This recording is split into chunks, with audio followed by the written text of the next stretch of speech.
वंदे लोकतिलकं सन्ततवर्तविभूषणम् अमरमृत्युच्चारणं प्रबुद्धं लोकजीवनम् प्रणयप्रमत्तजागदीपनं वन्दे जीवन जीवनं सत्पुरुषम्।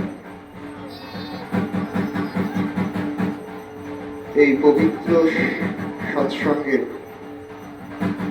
আমার পরম শ্রদ্ধেয় পুরোহিত পরম প্রেমময় শ্রী শ্রী ঠাকুরের পবিত্র পাঞ্জাধারী কর্মীবৃন্দ, ইষ্টপ্রাণেশু গুরু ভাই ও ভক্তিমতী মায়েরা আমার ও আমার ছোট ছোট ভাই ও বোনেরা, সবাইকে আমি আমার আন্তরিক জয়গুরু জানাই। আজকে আমরা শ্রদ্ধেয় ঈশ্বর মুকুলদার এই গৃহে সমবেত হয়েছি তার নাতনির শুভ জন্মদিন উপলক্ষে। এটা জন্ম মাস। তার দয়ালের আতুল চরণে প্রার্থনা করি সেই কন্যা ঠাকুরের মনের মানুষ হয়ে ওঠে। আমরা আমাদের মতো করে বাঁচতে চাই সবাই। আমরা সুখ চাই, সমৃদ্ধি চাই, আনন্দ চাই, যশ চাই, অর্থ চাই। এই কোনো চাওয়াটাই অন্যায় নয়, প্রত্যেকটাই আমাদের জীবনে কাজে লাগে। কিন্তু যেটা চাইলে আমাদের এই সমস্ত চাহিদা পূর্ণ হয়, আমরা সেটাকে সন্তর্পণে বাদ দিয়ে রাখি আমাদের জীবন থেকে। এইটা মনুষ্য চরিত্র তার একটা অদ্ভুত নিদর্শন। ঠিক সেই কারণে রজনীকান্ত সেনের একটি গান ঠাকুর বড় পছন্দ করতেন। সেই গানটি বারবার ঠাকুর শুনতে চাইতেন। গানের বাণীটা এরকম: ওরা চাহিতে জানে না দয়াময়, ওরা চাহে ধন জন আয়ু আরোগ্য বিজয়। তাহলে কি চাইতে হয় আমরা তাই জানি না। আমরা অর্থ, মান, যশ এসব চেয়ে বসি। আর ঠাকুর প্রথমেই আমাদের এই গোড়াতেই আঘাত করলেন যে অর্থ, মান, যশ ইত্যাদি পাওয়ার আশায় আমাকে ঠাকুর সাজিয়ে ভক্ত হইও না, সাবধান হও, ঠকবে। তোমার ঠাকুরত্ব না জাগলে কেহ তোমার কেন্দ্রও নয়, ঠাকুরও নয়, ফাঁকি দিলেই পেতে হবে তা।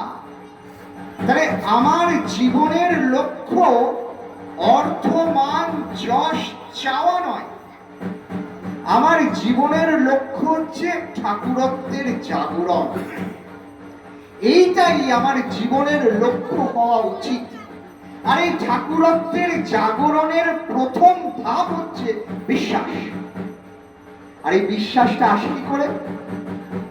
খুব পরিষ্কার করে, স্বচ্ছ করে, সুন্দর করে, সহজ করে ঠাকুর বললেন, বিশ্বাসীকে ভালোবাসো, বিশ্বাসীর সঙ্গ করো, তোমার মধ্যেও বিশ্বাস আসবে। আমি যার সঙ্গ করব, আমার সঙ্গতি কিন্তু ঠিক তেমনটাই হয়, তেমনটাই হবে। তাই ছোটবেলায় যখন মা ব্যাগ ট্যাগ গুছিয়ে একটা কাজলের টিপ কোনায় দিয়ে এই কেড়ে আঙুলটা দাঁত দিয়ে কামড়ে থুতু করে যখন স্কুলে পাঠাতেন, তখন কি বলতেন? ভালো ছেলের পাশে বসবি। বলতেন না? ভালো ছেলের সঙ্গ করতে হয়। তাহলে আমি যার পাশে বসছি ঠিক কন্টাক্ট হয়ে যাচ্ছে তার সঙ্গে, ভাব বিনিময় হচ্ছে তার সঙ্গে। তাই ভাবটা করতে হয় কার সঙ্গে? ভাবীর সঙ্গে, যিনি ভাবের আধার। তার সঙ্গে যদি আমি ভাব না করি, আমার জীবন থেকে অভাব যায় না। ভাবীর সাথে না রলে ভাব, অভাব কিসে যায়? ডাইনি অভাব নানান ধাঁচে রক্ত চুষে খায়। তাহলে যিনি ভাবি তার সঙ্গে ভাব করতে হয়, সঙ্গ করতে হয়, সামীপ্য লাভ করতে হয়। তাই বলা হয় সঙ্গাত সঞ্জায়তে শ্রদ্ধা। আমি যার সঙ্গ করব আমার তার প্রতি শ্রদ্ধা জন্মাবে, আমার তার প্রতি একটা ভাব জন্মাবে, আমার সঙ্গতিও ঠিক তেমনতর হবে। আর এইটা যতক্ষণ আমি আয়ত্ত না করতে পারছি, আমি যাই করি না কেন আমার জীবন থেকে অভাব যায় না। আর এই অভাবটাকে দূরীভূত করতে পারে কে? ধর্ম। ধর্মই একমাত্র অভাবটাকে দূরীভূত করতে পারে। তাই ঠাকুর গীতার একটা বাণী মাঝে মাঝেই বলতেন। কি বলতেন? স্বল্পমস্য ধর্মস্য ত্রায়তে মহত ভয়াৎ। স্বল্পমস্য সামান্য, স্বল্পমস্য ধর্মস্য সামান্য ধর্মও যদি কেউ পালন করে তাহলে কি হয়? ত্রায়তে মহত ভয়াৎ, মহাভয় থেকে সে ত্রাণ পেয়ে যায়। বেশি ধর্ম পালন করতে গীতা বলছে না, অদ্ভুত ভাবে গীতা বলছে অল্প করো, সামান্য করো। ঠাকুর বুকে হাত দিয়ে বলছেন একটু মনে রাখবেন দাদা, এই অনুকূলকে একটু মনে রাখবেন, একটু মনের কোণে একটুখানি অবল ধবল বিশ্বাস চাই। একটু, এই একটুতে যা হতে পারে, অন্ধকার ঘর দীর্ঘদিন আলো জ্বলেনি, অন্ধকার ঘুটঘুটটি, একটুখানি দেশলাই কাঠির আলো, একটু শত শত বৎসরের অন্ধকার দূরীভূত হয়ে যায় একটুতে। একটুতে কি হয় শুনবেন?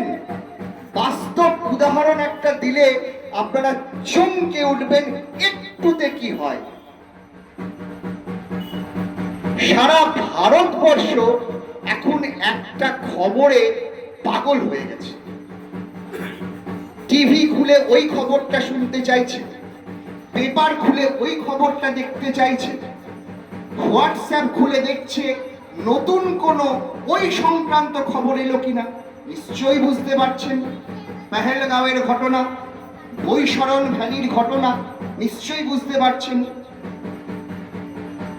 আমাদের কৃষ্ণনগরের ঘটনা।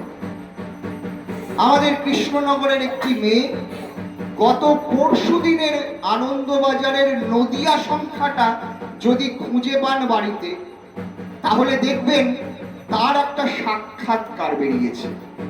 তার নাম দেবশ্রুতি। মেয়েটিকে আমি ব্যক্তিগতভাবে চিনি। মেয়েটি আমার ভাগ্নির সঙ্গে একসঙ্গে ডাক্তারি পড়ত। তার বিয়েতেও আমাদের নিমন্ত্রণ ছিল। তারা হানিমুনে গেছে। আপনারা দেখেছেন একটি হানিমুন কাপল, মাত্র 6 দিনের তাদের বৈবাহিক জীবন ছিল, মারা গেছে। আপনারা জানেন এগুলো সব। তা দেবশ্রুতি গাড়ি করে তার হাজবেন্ডকে নিয়ে ওই বৈশরণ ভ্যালিতেই যাচ্ছিল।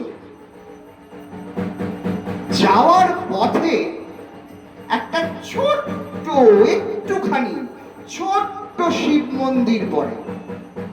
হঠাৎ দেবশ্রুতির মনে হলো যাচ্ছি তো আনন্দ করতে, আনন্দটা তো সারা জীবন থাকবে।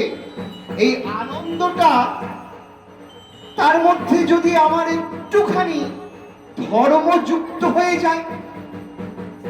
হানিমুন তো চরম আনন্দের জিনিস, তার সঙ্গে একটুখানি ধর্ম যুক্ত হলে অসুবিধা কি? চাই না একটুখানি প্রণাম করে আসি। গাড়িটা থামিয়ে স্বামী স্ত্রী দুজনে মিলে মন্দিরে ঢুকলো প্রণাম করতে। তারা প্রণাম করল। আর পুরোহিত মশাই দেখলেন নতুন বিবাহিত দম্পতি, একটু আশীর্বাদ করে দিই, একটু ক্রিয়াকলাপ পূজা আর্চা করলো, করলেন তিনি। তারপর যখন তারা মন্দির চাতাল পেরিয়ে গাড়িতে উঠতে যাচ্ছে, ড্রাইভার বললেন দরকার নেই ওখানে আর যাওয়ার, ওখানে একটা গন্ডগোল হয়েছে, আপনাদের নিরাপদে হোটেলে ফিরিয়ে দিতে পারবো কিনা এটা আমার কাছে এখন একটা চ্যালেঞ্জ। স্বল্পমস্য ধর্মস্য ত্রায়তে মহত ভয়াৎ। আমাদের জীবনে চরম বিপর্যয় বাঁচিয়ে দেয় ধর্মের একটুখানি পালন। তাই ঠাকুর বললেন যজন যাজন ইষ্টভীতি করলে কাটে মহাভীতি। দীপরক্ষীর প্রথম খণ্ড, ঠাকুরকে জিজ্ঞাসা করা হচ্ছে এই মহাভীতিটা কি জিনিস। ঠাকুর বললেন বৃষ্টিপাত, অগ্নুৎপাত, ল্যান্ডস্লাইড, ভূমিকম্প, যে কোনো রকম মানবিক এবং প্রাকৃতিক বিপর্যয় থেকে রক্ষা করে। বরং আমার মনে হয় যদি বাণীটা এরকম বলা যেত যজন যাজন ইষ্টভীতি করলে কাটে বহুত ভীতি। ঠাকুর নিজের বাণী নিজেই পাল্টালেন, মহাভীতি থেকে পাল্টে তিনি বললেন বাণীটা এরকম হলে আরো ভালো হয়, যজন যাজন ইষ্টভীতি করলে কাটে বহুত ভীতি। সব রকম ভয় থেকে পরিত্রাণ পাওয়া যায়। আমাদের জীবনের লক্ষ্য তো আনন্দ, জীবনের লক্ষ্য তো শান্তি। একটি মা এসে বলছেন ঠাকুরকে যে ঠাকুর এই যে আপনি বারবার বলেন আমাদের যজন যাজন ইষ্টভীতি করতে, আপনি বলেন শান্তির কথা, আপনি বলেন আনন্দের কথা, কিন্তু কই বাস্তবে তো এর অস্তিত্ব দেখতে পাই না। এটা কি শুধু মুখের কথা, একে শুধু বইয়ে ছাপানো কথা? এ প্রশ্ন কি আমাদেরও নয়? আজকে পেপার খুললে একটা মজার মিম দেখছিলাম, একজন বলছেন পেপারওয়ালাকে তো তোমার পেপারের দাম আমি দেবো না। কেন দেবেন না? আপনি তো পেপার নিয়েছেন, ওই প্রথম 15 দিনের পেপারের দাম দেব, শেষ 15 দিনের পেপারের দাম দেব না। মজা, এটা মজা। সেই হকার বলছে দেবেন না কেন, আপনি তো পেপার নিয়েছেন। শোনেন, দোকান থেকে যদি একটা ভালো জিনিস কিনি, পরে যদি দেখি জিনিসটা কাটা ফাটা, তাহলে জিনিসটা দোকান থেকে তো পাল্টে আনা যায়। বলে হ্যাঁ যায়।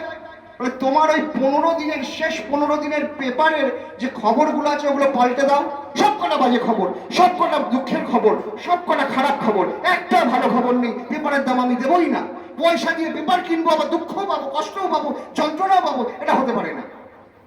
তো আমরা তাই তো দেখি পেপার খুলে যদি ভালো খবর না পাই তাহলে পেপারের আর মূল্য কি আছে। আমি ঘটনাটা বলেই শেষ করব, আর 1 মিনিট আছে, তাহলে আর বেশি বলা যাবে না। তো আমি একটা বাণী, তাহলে ঠাকুরের গীতা যেটা শ্লোক কোট করতেন সেটাই শুধু বলি। তো ঠাকুরকে জিজ্ঞেস করা হচ্ছে যে এইটার শান্তি কোথায় পাওয়া যায়, কে শান্তি পেতে পারে, শান্তি পাওয়ার উৎসটা কি? ঠাকুর গীতার একটা বাণী কোট করে বললেন যে নাস্তি বুদ্ধির যুক্তস্য ন চাযুক্তস্য ভাবনা ন চ অভাবয়ত শান্তি অশান্তস্য কুত সুখম।